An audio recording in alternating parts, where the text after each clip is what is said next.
Hoy vamos a meterle el bisturí a un premio Nobel, a un intelectual de fama mundial, a un hombre que durante décadas nos ha vendido una imagen de genio, de compromiso con la libertad y, por qué no decirlo, de una cierta superioridad moral.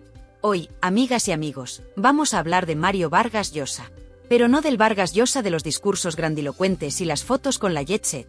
No.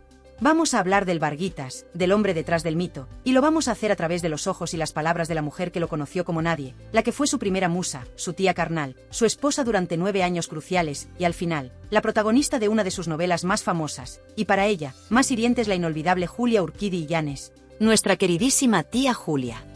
Porque, atención a la pregunta que os lanzo así, a bocajarro, para que empecemos a salivar con el salseo que se nos viene encima. Todos conocemos a Mario Vargas Llosa como el Premio Nobel, el intelectual de verbo florido, el gran escritor que ha deslumbrado al mundo con sus novelas.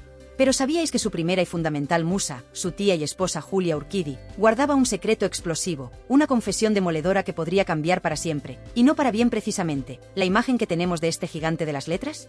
¿Estáis realmente preparados para descubrir lo que Varguitas no dijo en sus libros y por qué su tía Julia, desde la tumba y a través de sus memorias, parece estar gritándonos que Mario, su Varguitas del alma, en el fondo, siempre fue un... Pausa dramática, dejando la frase en el aire, invitando a la especulación más salvaje. Sí, mis valientes. Porque con el reciente fallecimiento del Nobel, que nos dejó el pasado 13 de abril de este mismo 2025, según apuntan las crónicas, aunque con estos genios uno nunca sabe si la fecha es la de verdad o la que queda bien para la esquela, la historia de Julia Urquidi, esa mujer que él mismo inmortalizó, o más bien, caricaturizó, en La tía Julia y el escribidor, cobra una relevancia nueva, una fuerza inesperada. Y es que ella, harta de ser un personaje de ficción en manos de su exmarido, decidió contar su verdad en un libro de memorias absolutamente demoledor, publicado allá por 1983, titulado Con una mala leche que ya quisiera yo para mis mejores días, lo que Varguitas no dijo. Toma ya. Un zasca en toda la boca al premio Nobel desde el más allá. En esas memorias, Julia Urquidi, nuestra tía Julia, no se muerde la lengua. ¿Qué va? Desmonta, pieza por pieza, el relato edulcorado y a menudo egocéntrico que Vargas Llosa había construido sobre su relación y sobre sus inicios como escritor. Y lanza una afirmación que es un auténtico misil a la línea de flotación del ego del Nobel. El talento era de Mario, pero el sacrificio fue mío. Ahí queda eso. Una frase que resume a la perfección la tesis de Julia, que sin su apoyo incondicional, sin su fe ciega en él, sin sus sacrificios personales y profesionales, Mario Vargas Llosa, el gran Varguitas, quizás nunca habría llegado a ser el escritor que todos conocemos. O al menos, no tan rápido ni tan fácilmente. Porque, a ver, pongámonos en situación. Estamos hablando de los años 50. Se casaron en 1955. Ella, Julia Urquidi, una mujer hecha y derecha, culta, vivaz, con sus 29 años bien puestos. Y él, Mario Vargas Llosa, un jovencito imberbe, un aspirante a escritor con apenas 19 añitos, 10 años menor que ella. Y para más Inri, él era su sobrino político. Julia era hermana de la esposa del tío de Mario. Imaginen el escándalo para la época en la conservadora sociedad limeña y boliviana. Una mujer mayor casándose con su sobrino. Las familias debieron poner el grito en el cielo. Pero a ellos, o al menos a Julia, que parecía llevar la voz cantante en cuanto a rojo, les importó un bledo. Se casaron, desafiando convencionalismos y críticas. Y aquí es donde empieza el sacrificio de Julia, ese que ella reivindica con tanto dolor y tanta rabia en sus memorias. Porque mientras Varguitas se dedicaba en cuerpo y alma a sus primeros pinitos literarios, a llenar cuartillas, a buscar su voz, a construir esos mundos que luego lo harían famoso, quien estaba ahí, a su lado, apoyándolo, animándolo, corrigiendo sus textos, pasándolos a máquina una y otra vez, y sobre todo, creyendo en él cuando quizás ni él mismo se lo creía del todo? Pues sí, la tía Julia. Este salseo de los inicios, esta tensión familiar, esta relación prohibida por la diferencia de edad y el parentesco, ya nos da una pista del carácter de los protagonistas. Una Julia apasionada, dispuesta a todo por amor, o por lo que ella creía que era amor y fe en un genio en ciernes. Y un Mario ambicioso, egocéntrico quizás, dispuesto a dejarse querer y a dejarse ayudar para alcanzar sus metas literarias. Y es que, según se desprende de la entrevista a Julia Urquidi que ha salido a la luz, esa publicada en Opinión de Bolivia en 2014, aunque hable de encuentros anteriores, y que comenta un familiar político de la propia Julia, lo que ella hizo por la carrera de Mario fue mucho más que simple apoyo moral. Fue un trabajo de chinos, una dedicación absoluta. La anécdota de cómo Julia tuvo que pasar a máquina 5 veces. 5. Los manuscritos de La ciudad y los perros hasta que Varguitas quedó satisfecho y se dignó a mandarlos a concurso, es absolutamente reveladora. Ella misma se lo preguntó en esa entrevista al periodista, con una mezcla de ironía y dolor contenido. ¿Por qué crees que me cedió de por vida los derechos de La ciudad y los perros? Y sin esperar respuesta, sentenció, porque yo copié a máquina 5 veces los manuscritos de esa novela. A la quinta recién la publicó y con ella se hizo su primer gran premio, el de la Biblioteca Breve de Seix Barral. Imaginaos la escena. 5 veces pasando a máquina una novela entera, con las máquinas de escribir de la época, que eran auténticos instrumentos de tortura. Eso no es solo amor, eso es devoción, eso es sacrificio, y eso, queridas, tiene un precio. Julia Urquidi no fue, por tanto, una simple tía Julia pintoresca y un poco loca como la retrata Mario en su novela.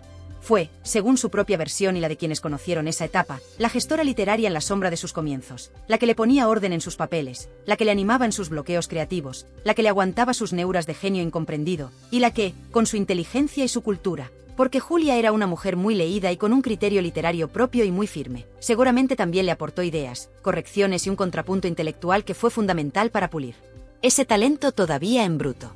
Pero este sacrificio de Julia, esta dedicación absoluta a la carrera de su joven marido sobrino, tuvo una cara B muy amarga.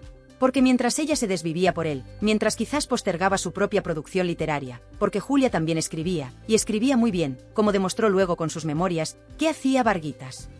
Pues, al parecer, tomar buena nota de todas sus intimidades, de todas sus vivencias compartidas, para luego, años después, utilizarlas como material para una novela superventas. Y esto es lo que más le dolía a Julia Urquidi, lo que más le indignaba, como bien subraya en esa entrevista. No tanto el papel que le adjudica a ella en La tía Julia y el escribidor, que aunque no le gustara del todo, reconocía que tenía una porción de realidad real. No. Lo que realmente la sacaba de sus casillas, lo que consideraba una traición imperdonable, era la forma en que Vargas Llosa había ridiculizado y destrozado la figura de Raúl Salmón, el famoso radialista y dramaturgo paceño en el que se inspiró para crear al personaje de Pedro Camacho. Me irrita que haya explotado comercialmente una relación familiar íntima, pero lo que hizo con Salmón no tiene nombre, sentenciaba Julia con una dureza que helaba la sangre. Y es que, para ella, esa caricatura cruel y despiadada de un hombre real, de un colega de profesión, era una muestra de la catadura moral de Varguitas, de su capacidad para pisotear a quien hiciera falta con tal de conseguir un buen personaje o una buena trama para sus novelas. Y esto es lo que más le dolía a Julia Urquidi, lo que más le indignaba, como bien subraya en esa entrevista. No tanto el papel que le adjudica a ella en La tía Julia y el escribidor, que aunque no le gustara del todo, reconocía que tenía una porción de realidad real. No. Lo que realmente la sacaba de sus casillas, lo que consideraba una traición imperdonable, era la forma en que Vargas Llosa había ridiculizado y destrozado la figura de Raúl Salmón, el famoso radialista y dramaturgo paceño en el que se inspiró para crear al personaje de Pedro Camacho. Me irrita que haya explotado comercialmente una relación familiar íntima, pero lo que hizo con Salmón no tiene nombre, sentenciaba Julia con una dureza que helaba la sangre. Y es que, para ella, esa caricatura cruel y despiadada de un hombre real, de un colega de profesión, era una muestra de la catadura moral de Varguitas, de su capacidad para pisotear a quien hiciera falta con tal de conseguir un buen personaje o una buena trama para sus novelas. Así que, mis valientes, ya tenemos el primer gran escándalo sobre la mesa. La tía Julia, la primera gran musa y esposa de Mario Vargas Llosa, no solo se sintió utilizada y poco reconocida por el genio, sino también profundamente traicionada por la forma en que le explotó sus intimidades y ridiculizó a personas cercanas para su propio beneficio literario y comercial. Una relación que empezó como un torbellino de pasión prohibida y complicidad intelectual, pero que, al parecer, ya llevaba dentro el germen de la amargura y el desencanto. Pero si pensabais que este era el único pecado de Varguitas en su relación con Julia Urquidi, estáis muy equivocadas.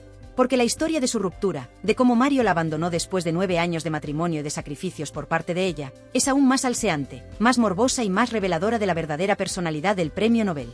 ¿Estáis preparadas para descubrir por quién la dejó y cómo se enteró Julia de la traición? Después de 9 largos años de matrimonio, 9 años en los que Julia, como hemos visto, lo había dado todo por él: su tiempo, su juventud, su inteligencia, su apoyo incondicional, y hasta su propia y posible carrera literaria, que no se nos olvide, después de haber sido la arquitecta paciente y silenciosa de sus primeros y más resonantes éxitos literarios, la que creyó en su talento cuando quizás ni él mismo se lo terminaba de creer del todo. Mario Vargas Llosa, el genio de las letras, el intelectual de fama mundial, el futuro premio Nobel de literatura, decidió, así, de la noche a la mañana, que su tía Julia ya no le servía. Que se había cansado de ella, como quien se cansa de un par de zapatos viejos. Que necesitaba nuevas musas para inspirar su pluma, nuevas emociones para alimentar su ego, o vete tú a saber qué excusa barata se inventó para justificar lo injustificable. Y, simple y llanamente, la abandonó. Así, sin más contemplaciones. Como quien tira un trasto viejo a la basura después de haberle sacado todo el jugo. Pero lo peor, lo que convierte esta ruptura en una auténtica carnicería emocional, lo que nos revela la verdadera y presunta catadura moral de este hombre que luego iría por el mundo dando lecciones de ética y libertad, no fue el abandono en sí mismo, que ya es de una crueldad que clama al cielo después de todo lo que Julia había invertido en esa relación. No, queridas, no. Lo verdaderamente salseante, morboso, indignante y revelador de la verdadera y oscura personalidad de este Varguitas es por quién la dejó. Porque Mario Vargas Llosa, en un alarde de cinismo y deslealtad que ríete tú de Judas Iscariote, no se fue con una actriz de moda de la época, ni con una intelectual parisina de esas que tanto le gustaban, ni siquiera con una joven y exótica admiradora anónima que le hiciera tilín. No, amigas mías, la cosa fue mucho más retorcida, mucho más dolorosa, mucho más familiar. Mario Vargas Llosa abandonó a su tía y esposa Julia Urquidi por su propia sobrina, de Julia, y, para más Inri, prima carnal, de Mario, la entonces jovencísima Patricia Llosa Urquidi. ¡Bum! ¿Pero qué me estás contando? Menudo culebrón familiar. Esto no lo supera ni la trama más enrevesada de Dinastía o Falcón Crest. Imaginen por un momento la escena, porque es para que se nos pongan los pelos como escarpias. Julia, la mujer que lo había sacrificado todo, que había desafiado a su familia y a la sociedad entera por casarse con su joven protegido, descubre que este no solo la deja a la estacada, sino que la deja por su propia sobrina. Una muchachita a la que ella, Julia, seguramente, había visto crecer, a la que quizás incluso había acunado en sus brazos, a la que le habría dado consejos de mujer. Es una traición por partida doble, por partida triple, una humillación de tal calibre que es difícil hasta de procesar. Ser abandonada por el hombre al que has dedicado los mejores años de tu vida ya es un trago amargo de narices. Pero ser abandonada por él para que se vaya con alguien de tu propia sangre, con tu sobrinita del alma, eso es de una crueldad que no tiene nombre ni perdón de Dios. Eso es para que a una se le parta el alma en 1000 pedazos y no quiera volver a confiar en el género humano, masculino, en este caso, nunca más. ¿Y cómo se enteró la pobre Julia de esta infamia, de esta puñalada trapera por la espalda? Pues, como suelen ocurrir estas cosas en las mejores, o peores, según se mire, familias de alta alcurnia y bajas pasiones, de la manera más rastrera, más humillante y más dolorosa posible. No hubo una conversación civilizada cara a cara, no hubo un Julia, tenemos que hablar seriamente, esto se ha acabado y me he enamorado de otra persona. No, ¿qué va? Eso sería demasiado digno para algunos. Según cuenta la propia Julia Urquidi con una amargura que traspasa las páginas de sus memorias, lo que Varguitas no dijo, y según confirman los cronistas más fiables de la época, parece que Mario Vargas Llosa empezó su idilio secreto con su jovencísima prima Patricia a espaldas de Julia, en un juego de engaños, mentiras y clandestinidad que se prolongó durante un tiempo considerable. Y Julia, como tantas y tantas mujeres engañadas a lo largo de la historia, empezó a notar cosas raras, a olerse la tostada quemada, a sentir esa angustia en el pecho que te dice que algo muy gordo y muy feo está pasando a tus espaldas. Hasta que, finalmente, la verdad, con toda su crudeza y su veneno, le estalló en la cara como una bomba de relojería. La humillación para Julia Urquidi tuvo que ser indescriptible, inimaginable. Ella, que había sido una mujer valiente, una mujer que había desafiado a su familia y a la encorsetada sociedad conservadora de la época por casarse con un jovencito imberbe 10 años menor que ella y que, para más Inri, era su sobrino político. Ella, que había apostado todo, absolutamente todo, a la carta de ese amor transgresor y de ese talento literario que ella supo ver antes que nadie. Ella, que había sido la compañera inseparable en las buenas y en las malas, la confidente en las noches de insomnio creativo, la secretaria infatigable, la editora en la sombra que pulía sus textos, de repente, de un día para otro, se veía reemplazada, ninguneada, traicionada, y por una muchachita de su propia familia, por su propia sobrina. Era una jugada del destino tan cruel, tan retorcida, que la dejaba no solo como la esposa abandonada y despechada, sino como la tía cornuda, burlada y humillada ante el mundo entero. Es que hay que tener muy poca vergüenza y muy mala leche en el cuerpo para hacerle algo así a la persona que te lo ha dado todo. Y aquí, mis queridas y leales alseadoras, es donde la figura de Mario Vargas Llosa, el gran intelectual comprometido, el defensor incansable de la libertad y la democracia, empieza a mostrar su cara más oscura, más egoísta, más, ¿cómo decirlo sin que me demanden por injurias y calumnias? Pues más cabroncete, con todas las letras. Porque este tipo de comportamiento ruin y miserable, esta frialdad calculadora a la hora de tratar los sentimientos más profundos de las personas que te han querido y te han apoyado incondicionalmente, esta capacidad casi infinita para herir y humillar a las mujeres que han pasado por tu vida, eso no es de ser un genio de las letras. Eso es de ser un perfecto y redomado sinvergüenza con ínfulas de premio Nobel. Y claro, ante semejante traición, ante semejante puñalada por la espalda que te deja sin aliento y con el alma hecha jirones, ¿qué hizo nuestra Julia Urquidi? ¿Se dedicó a llorar por los rincones como una Magdalena? ¿Se hundió en la miseria más absoluta y en la autocompasión? ¿Intentó recuperar a su Varguitas del alma a cualquier precio, arrastrándose si era necesario? Pues no, queridas, no y 1000 veces no. Porque Julia, como ya hemos dicho, era una mujer de mucho carácter, una mujer culta, una mujer inteligente, sobre todo, una mujer con una dignidad a prueba de bombas expansivas. Y decidió que no se iba a quedar callada mientras otros contaban la historia a su manera y la dejaban a ella como la tía loca o la esposa despechada. Decidió que el mundo entero tenía que conocer su verdad, su versión de los hechos, sin filtros ni edulcorantes. Y así, con esa determinación de leona herida, nació su libro, esa joya del salseo literario con fundamento, esa respuesta directa y mordaz a la novela de su exmarido, titulada, con una ironía que es pura dinamita y que ya es historia de la literatura del cotilleo, lo que Varguitas no dijo. Un título que es ya, de por sí, una auténtica declaración de guerra sin cuartel. En esas memorias, publicadas como ya dijimos en el año 1983, casi 20 años después de la dolorosa ruptura, Julia Urquidi se despachó a gusto. ¿Y con qué estilo, señoras? Contó, con pelos y señales, su versión de la historia de ese matrimonio que empezó como un torbellino de pasión prohibida y complicidad intelectual, y que acabó como el rosario de la aurora, los sacrificios inmensos que ella hizo por él, las dificultades económicas que pasaron juntos, el papel crucial e irreemplazable que ella jugó en los inicios de la carrera literaria de Mario, y sí, también, con un dolor que traspasa las páginas, la traición final, el abandono por su propia sobrina, la humillación pública. Fue su venganza literaria, sí, pero también fue su catarsis, su forma de ajustar cuentas con el hombre que, presuntamente, la había utilizado como musa, como amante y como esposa para luego desecharla sin miramientos como si fuera un Kleenex usado después de una buena gripe. Y lo hizo, no desde el rencor más visceral y ciego, que seguro que lo tenía bien guardado en el fondo de su corazón, y con toda la razón del mundo, sino desde una mezcla explosiva de dolor profundo, ironía afilada como un bisturí y una lucidez aplastante que deja al descubierto las miserias del genio.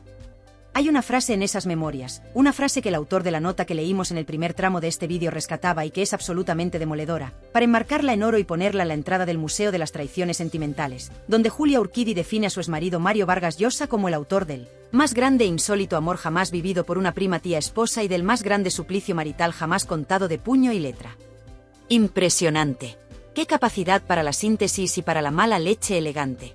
Con esa frase, Julia no solo reconoce la intensidad casi enfermiza de lo que hubo, o de lo que ella sintió que hubo, entre ellos, sino que también denuncia sin ambajes el suplicio, el calvario emocional, la manipulación y el dolor a los que, presuntamente, la sometió Varguitas, tanto en la vida real como en su posterior y muy rentable recreación literaria. Porque este, amigas mías, es otro de los grandes pecados originales de Mario Vargas Llosa que Julia Urquidi, con una valentía que ya quisieran para sí muchas de las víctimas profesionales que pueblan hoy los platós de televisión, no le perdonó jamás y lo dejó bien clarito para la posteridad, el haber utilizado su vida en común, sus intimidades más sagradas, sus conversaciones privadas, como vulgar material de derribo para su novela La tía Julia y el escribidor.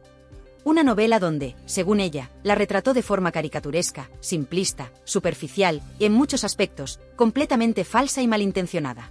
Ella, que como ya hemos dicho, se consideraba, y era, una mujer culta, con un criterio literario propio y muy firme, una mujer que había debatido de igual a igual con los grandes popés intelectuales de la época en su coqueto apartamento de París, desde el mismísimo Julio Cortázar hasta el gran Carlos Fuentes, pasando por el no menos genial Jorge Edwards o el premio Nobel Miguel Ángel Asturias. Ella, que incluso había cultivado una estrecha y entrañable amistad con otra mujer de armas Tomari, de intelecto privilegiado como fue Celia de la Serna, la mismísima madre del Che Guevara, durante los 3 largos meses que ésta estuvo alojada como invitada en su casa parisina ya por el lejano año 62, ella, Julia Urquidi, se veía de repente, y para su horror y estupor, convertida por la pluma de su exmarido en un personaje de ficción un tanto excéntrico, un tanto superficial, un tanto ridículo, en la tía Julia que servía, básicamente, de contrapunto cómico y un poco patético al joven, torturado y genial escribidor que era el propio Varguitas. Tenía que estar que trinaba de rabia, y con toda la razón del mundo. ¿Cómo es posible? Nos preguntamos todas con una mezcla de perplejidad e indignación, que un hombre capaz de escribir con tanta profundidad, con tanta belleza, con tanta lucidez sobre la justicia, la moral, la dignidad del ser humano, sea luego, presuntamente, tan cruel, tan calculador, tan desleal y tan manipulador en su vida personal y en sus relaciones más íntimas? Es el eterno y fascinante contraste entre el genio y el hombre, entre la obra de arte y el artista de carne y hueso con todas sus miserias. Y en el caso de Mario Vargas Llosa, parece que el hombre, el Varguitas de la vida real, tenía un lado bastante oscuro, un ego descomunal que necesitaba ser alimentado constantemente, y una capacidad casi infinita para utilizar a las personas, especialmente a las mujeres que tuvieron la desgracia de cruzarse en su camino, como simples peldaños en su escalera personal hacia la gloria literaria y el reconocimiento mundial. Julia Urquidi, con su libro valiente y desgarrador, no solo se defendió a sí misma con uñas y dientes, no solo contó su verdad silenciada durante demasiado tiempo. También, y esto es quizás lo más importante, nos abrió los ojos de par en par sobre la verdadera y a menudo oculta naturaleza de este gigante de las letras hispanas. ¿Aprendió Varguitas alguna lección de todo este sórdido episodio? ¿Sirvió de algo el dolor inmenso y el sacrificio generoso de Julia para que él se convirtiera en un hombre mejor, en un compañero más leal, en un artista más humano y menos egocéntrico? ¿O su historial amoroso y su relación con las mujeres que pasaron por su vida seguiría siendo una sucesión interminable de capítulos escandalosos, utilizando y desechando musas a su antojo, como si fueran simples objetos de usar y tirar que se abandonan cuando ya no sirven para inspirar la próxima novela? Porque la historia de Mario Vargas Llosa y sus amores, queridas y queridos, no había hecho más que empezar a escribir sus páginas más polémicas, más salseantes, y por qué no decirlo, más lamentables. Y de eso, precisamente de eso, de cómo Varguitas siguió dando tumbos sentimentales y protagonizando escándalos que harían palidecer al mismísimo Casanova y que lo conectarían, años después, con otra reina de corazones muy conocida en este país. Y es que, mis queridísimas y leales salseadoras, con Julia Urquidi Llanes traicionada, humillada en su intimidad y en la ficción, pero con la cabeza bien alta y su verdad finalmente contada al mundo entero a través de esas memorias imperecederas que son lo que Varguitas no dijo, una no puede evitar preguntarse con una mezcla de esperanza e ingenuidad.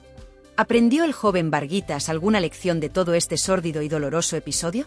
¿Sirvió de algo el sufrimiento inmenso y el sacrificio generoso de su tía Julia para que él, el genio emergente de las letras hispanas, se convirtiera en un hombre mejor, en un compañero más leal y considerado, en un artista más humano y menos egocéntrico en sus relaciones personales? ¿O su historial amoroso y su particular forma de entender las relaciones con las mujeres que pasaron por su vida seguiría siendo una sucesión interminable de capítulos escandalosos, utilizando y desechando musas a su antojo, como si fueran simples objetos de usar y tirar que se abandonan sin miramientos cuando ya no sirven para inspirar la próxima novela o para adornar la próxima fotografía en sociedad? Pues, amigas mías, si esperabais una redención milagrosa, un cambio de actitud radical, me temo que os vais a llevar un chasco más grande que el que se llevó Julia cuando descubrió el pastel. Porque la historia sentimental de Mario Vargas Llosa, esa que se desarrolló durante décadas después de su traumática ruptura con su tía Julia, parece confirmar, lamentablemente, que el hombre, el Varguitas de carne y hueso, a menudo estaba muy por debajo del genio literario que el mundo admiraba. Recordemos que, después de abandonar a Julia Urquidi de esa forma tan cruel y rastrera por su propia sobrina, de Julia, y prima carnal, de él, la jovencísima Patricia Llosa Urquidi, Mario Vargas Llosa se casó con ella. Sí, con la prima sobrina, en un nuevo escándalo familiar que debió hacer las delicias de los mentideros de Lima y de medio mundo.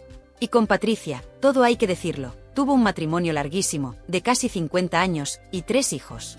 Una vida entera, aparentemente estable, mientras él se consolidaba como uno de los escritores más importantes del planeta y recibía el Premio Nobel de Literatura en el año 2010. Parecía que, por fin, Varguitas había sentado la cabeza, que había encontrado la estabilidad al lado de esa mujer discreta y leal que era Patricia Llosa, la que lo acompañó en las duras y en las maduras, la que aguantó sus ausencias, sus viajes, sus neuras de genio, la que, en definitiva, parecía ser la antítesis de la pasional y quizás demasiado intensa tía Julia. Pero, ay, amigas, como dice el refrán, genio y figura hasta la sepultura. Y Mario Vargas Llosa, por mucho premio Nobel que fuera y por mucha fachada de matrimonio sólido que proyectara, seguía teniendo ese demonio interior, esa necesidad de nuevas emociones, de nuevas musas que reavivaran su inspiración, o su ego, vaya usted a saber. Y así, en el año 2015, cuando ya nadie se lo esperaba, cuando parecía que el matrimonio con Patricia era para toda la vida. ¡Boom! Nuevo bombazo mediático. Mario Vargas Llosa, con casi 80 años a sus espaldas, anunciaba su separación de Patricia Llosa y, casi al mismo tiempo, se dejaba ver por todo el mundo del brazo de una nueva y rutilante conquista. Nada más y nada menos que la reina de corazones por excelencia, la filipina más famosa de España, la mismísima Isabel Preisler. Pero vamos a ver, Mario. ¿Pero qué me estás contando? ¿Otra vez la misma jugada? Otra vez abandonar a la mujer que te ha acompañado durante media vida, la madre de tus hijos, la que ha aguantado tus manías de escritor y tus ausencias, por una nueva ilusión más glamurosa, más mediática, más... Preisler. Es que parece que este hombre no aprende, o peor aún, que le va la marcha y el escándalo. Porque la forma en que se produjo esa ruptura con Patricia Llosa y el inicio de su romance con Isabel Preisler tuvo todos los ingredientes de un culebrón de alta sociedad. Rumores, desmentidos, fotos robadas, comunicados oficiales, y una Patricia Llosa que, según cuentan, se quedó tan destrozada y humillada como se había quedado Julia Urquidi 50 años antes. ¿Casualidad? ¿O es que Mario Vargas Llosa tiene un patrón de comportamiento, una forma de actuar en sus relaciones sentimentales, que se repite una y otra vez, dejando un reguero de mujeres heridas y corazones rotos a su paso? Y aquí es donde una, como buena vecina cotilla experta que es, no puede evitar conectar los puntos y pensar, si fue capaz de abandonar a Julia, la que lo dio todo por él, por su propia sobrina, si fue capaz de dejar a Patricia, la compañera de medio siglo, por el brillo de Isabel Preisler, ¿qué clase de hombre es realmente Mario Vargas Llosa en la intimidad? ¿Es ese intelectual comprometido con las grandes causas de la humanidad, o un simple seductor empedernido, un depredador sentimental que utiliza a las mujeres como inspiración para sus novelas y luego las desecha cuando ya no le sirven o cuando aparece una musa más joven o más interesante en el horizonte? Y esta visión, un tanto oscura y crítica, del premio Nobel se ve reforzada por algunas de sus opiniones y actitudes públicas. ¿Recordáis, por ejemplo, su feroz crítica al lenguaje inclusivo, al famoso TADS, calificándolo de una aberración que no resuelve la discriminación? Muchos vieron en esas declaraciones, no una simple opinión lingüística, sino un reflejo de una postura más profunda, quizás un tanto anacrónica y hasta misógina, sobre el papel de la mujer y los avances del feminismo. Porque, vamos a ver, Mario, ¿de verdad crees que usar un lenguaje más inclusivo es una aberración? ¿Pero abandonar a tus esposas por otras más jóvenes o más convenientes es un acto de libertad creativa o de pasión irrefrenable? Un poquito de coherencia, por favor. Aquí, en Tirando Salseo, nos olemos la tostada a kilómetros, y esa pose de intelectual old school a veces huele un poquito a rancio y a machismo encubierto. ¿Y qué decir de su famoso discurso del Premio Nobel en 2010, cuando proclamó aquello de la literatura es fuego y defendió la libertad creativa por encima de todo? Muy bonito, Mario, muy poético. Pero, ¿dónde queda esa libertad creativa cuando se utiliza para distorsionar la realidad, para caricaturizar a personas reales, para herir los sentimientos de quienes te han querido y te han apoyado, como presuntamente hiciste con Julia Urquidi en La tía Julia y el escribidor? ¿Es que la libertad del artista está por encima de la ética y del respeto a los demás? Son preguntas incómodas, lo sé, pero hay que hacérselas. Porque una cosa es la ficción, y otra muy distinta es utilizar la ficción como un arma para ajustar cuentas personales o para blanquear tu propia imagen a costa de la de otros. Así que, mis valientes, llegamos al juicio final de Tirando Salseo sobre la figura de Mario Vargas Llosa. ¿Fue un genio literario indiscutible? Sin duda alguna. Sus novelas son historia de la literatura. Pero fue también un hombre con un lado oscuro en sus relaciones personales, un seductor empedernido que quizás utilizó a las mujeres como meras musas, como combustible para su ego y para su obra, para luego desecharlas sin miramientos cuando ya no le servían o cuando aparecía una nueva inspiración en el horizonte. ¿O fue, simplemente, un hombre complejo, lleno de contradicciones, de pasiones y de errores, como tantos otros? Y en medio de toda esta vorágine, emerge, con una fuerza y una dignidad que emocionan, la figura de Julia Urquidi y Llanes, la tía Julia. La gran sacrificada, sí, pero también la voz valiente, la mujer que se atrevió a contar lo que Varguitas no dijo, la que puso negro sobre blanco su verdad y su dolor. Su libro no es solo un ajuste de cuentas personal, es un testimonio valiosísimo sobre los entresijos del mundo literario, sobre el papel a menudo invisible pero crucial de las mujeres en la carrera de los grandes genios, y sobre la lucha de una mujer por recuperar su propia voz y su propia historia después de haber sido convertida en un simple personaje de ficción por el hombre al que amó y por el que tanto sacrificó. Y ahora, mis queridísimas y leales salseadoras, después de este intenso y revelador viaje al corazón de uno de los premios Nobel más polémicos y fascinantes de nuestro tiempo, la última palabra, la más importante, la que realmente cuenta, es vuestra. Quiero que esta caja de comentarios se convierta en el gran juicio popular a Mario Vargas Llosa y a su legado sentimental. ¿Creéis que fue un genio incomprendido en sus relaciones personales o un manipulador con una pluma de oro y una labia de encantador de serpientes? ¿Os creéis la versión de la tía Julia sobre sus sacrificios y las presuntas traiciones de Varguitas? ¿Qué os parece su tumultuoso historial amoroso, desde Julia hasta Isabel Preisler, pasando por Patricia Llosa? ¿Y su crítica feroz al lenguaje inclusivo? ¿Lo veis como una simple opinión o como un reflejo de una mentalidad anacrónica y quizás un poco misógina? No os guardéis ni una sola opinión, ni una sola reflexión, ni una sola indignación. Quiero leer vuestras sentencias más ácidas, vuestros análisis más profundos, vuestros zascas más demoledores. Que este hilo de comentarios sea un auténtico polvorín de debate inteligente y salseo del bueno. Que se sepa lo que pensamos las que no nos callamos ni debajo del agua. Si este viaje sin anestesia a las entrañas más oscuras y a los secretos mejor guardados de uno de los gigantes de la literatura universal os ha parecido valiente, necesario y, sobre todo, absolutamente revelador, si valoráis este periodismo, o salseo de investigación con fundamento y mala leche, llámalo como te dé la real gana. Que se atreve a tirar de la manta sin miedo a las consecuencias y a decir en voz muy alta lo que otros solo se atreven a susurrar por los pasillos de las academias y los suplementos culturales por pánico a las represalias o por no perder su miserable silla en el pesebre de los intelectuales oficiales. Entonces, mis amores, demostrad vuestro apoyo inquebrantable y vuestra insaciable sed de justicia y verdad con un like que haga historia en los anales de YouTube y que retumbe en los oídos de los que se creían intocables.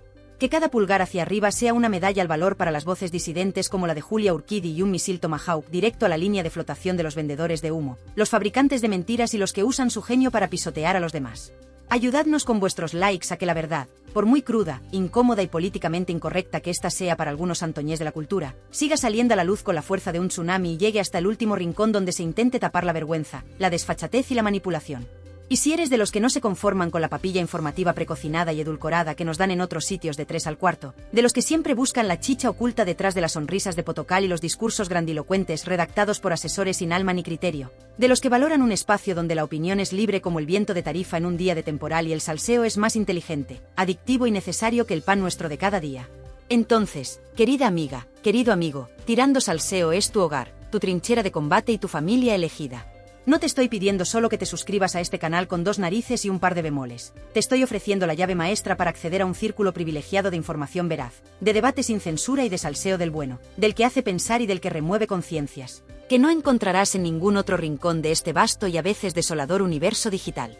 Al darle con furia y con convicción al botón de suscribirse, que no te va a costar ni un cochino euro y a mí me alegras la existencia más que si me tocara el euromillón acumulado 2 veces seguidas en el mismo día. No solo estás apoyando este proyecto valiente e independiente que tanta falta hace en estos tiempos de pensamiento único, corrección política asfixiante y manipulación mediática descarada, sino que estás invirtiendo en tu propio criterio, en tu propia libertad de información y en tu propia salud mental. Y esa campanita maravillosa, esa pequeña pero matona aliada que tienes justo al lado, lista para la acción. ¡Ay! La campanita, esa es tu alarma personalizada antipatrañas, antifarsantes y antipremios Nobel con pies de barro. Vuestro aviso de que un nuevo guionazo está listo para dinamitar la actualidad del corazón y de la cultura, para haceros pensar, para indignaros hasta límites insospechados, y por qué no, para echar unas buenas risas, aunque sean nerviosas y un poco histéricas, a costa de los impresentables de turno que tanto abundan en este bendito país, tengan o no tengan un Nobel en la estantería. ¿Vais a seguir siendo espectadores pasivos de la manipulación o queréis convertiros en protagonistas activos de la resistencia salseante, crítica y justiciera? La decisión, como siempre, es vuestra, pero yo sé muy bien lo que haría un espectador inteligente, informado y con ganas de marcha como tú. ¡Uf! ¡Qué viaje tan intenso, familia querida! ¡Qué desahogo tan brutal y tan absolutamente necesario hemos tenido hoy! Hemos navegado juntos por un auténtico maremoto de emociones, de acusaciones cruzadas, de presuntas manipulaciones y de muchísima vergüenza ajena con este especial dedicado a la figura de Mario Vargas Llosa y a la voz valiente de su tía Julia. Sé que ha sido un recorrido largo, denso como un ladrillo de adobe, y que a más de uno le habrá subido la tensión arterial hasta límites que harían palidecer a un controlador aéreo en hora punta en el aeropuerto de Barajas en pleno agosto. Pero así es Tirando Salseo, mis valientes. Un chute de adrenalina informativa sin cortar, un torrente de verdades como puños, o al menos, de nuestras verdades más profundas y sentidas, que son las que molan de verdad y las que os hacen volver a por más cada día que pasa. Y ese puntito de mala leche bien intencionada y absolutamente necesaria que le da sabor a la vida y nos diferencia del rebaño de los políticamente correctos, los bienpensantes de salón con moqueta y los que miran para otro lado cuando la mierda salpica a los de arriba y nos llega hasta el cuello a los de abajo. Gracias, desde lo más profundo de mi corazón salseante, justiciero y un poquito, bastante, cabreado con tanta desfachatez intelectual y sentimental, por vuestra increíble resistencia numantina, por vuestra inteligencia para leer entre líneas y más allá de las apariencias, y por vuestra pasión desbordante por desentrañar las verdades y las mentiras, que se esconden detrás del papel cuché, las sonrisas congeladas de nuestros queridos, y a veces, muy odiados, famosos y las instituciones culturales que, presuntamente, deberían ser un ejemplo y a veces son un auténtico cachondeo. Sois el auténtico motor de este canal, la razón de ser de este humilde servidor que solo busca compartir con vosotros la información más jugosa, la polémica más candente y la opinión más libre y desacomplejada que encontraréis en todo el vasto y a veces desolador universo de YouTube. Cuidaos como el tesoro más preciado que sois en este mundo de farsantes y apariencias, seguid siendo maravillosamente críticos, insaciablemente curiosos, y sobre todo, jamás dejéis que nadie os diga lo que tenéis que pensar, sentir o decir. Os llevo tatuados en el alma, mis salseadores de pro. Y cuidadito, mucho cuidadito, porque aunque hayamos cerrado, por ahora, y solo por ahora, el capítulo de Mario Vargas Llosa y los secretos de su tía Julia, el universo del famoseo y de los intelectuales con doble vida nunca duerme, y los escándalos brotan como las setas en un otoño lluvioso y con buena tierra abonada con hipocresía. En Tirando Salseo ya tenemos el radar puesto a máxima potencia, los prismáticos de visión nocturna perfectamente enfocados y los micrófonos de largo alcance desplegados y listos para la acción. Porque estamos investigando a fondo otro escándalo monumental que va a hacer que esto del Nobel y sus mujeres parezca una simple y aburrida pelea de patio de colegio entre niños pijos malcriados y consentidos por sus papis ricos. Implica a una escritora muy famosa, de esas que va de feminista y de adalid de las causas justas, pero cuya vida privada esconde más secretos inconfesables, más mentiras como catedrales de grandes y alguna que otra visita inesperada a paraísos fiscales que la mismísima caja de Pandora. Va a ser más fuerte que un bocadillo de escombros con cristales y guindillas. Va a haber lágrimas de cocodrilo, va a haber desmayos fingidos en directo, y quizás, solo quizás, alguna que otra querella millonaria que haga temblar los cimientos del mundo editorial. Pero esa, mis amores, será otra carnicería, digo, otra apasionante y reveladora investigación. Y os aseguro que no os la vais a querer perder por nada del tesoro de Barbanegra ni por todos los libros firmados de Vargas Llosa juntos y revueltos. Un beso gigante, familia. Hasta la próxima aventura salseante.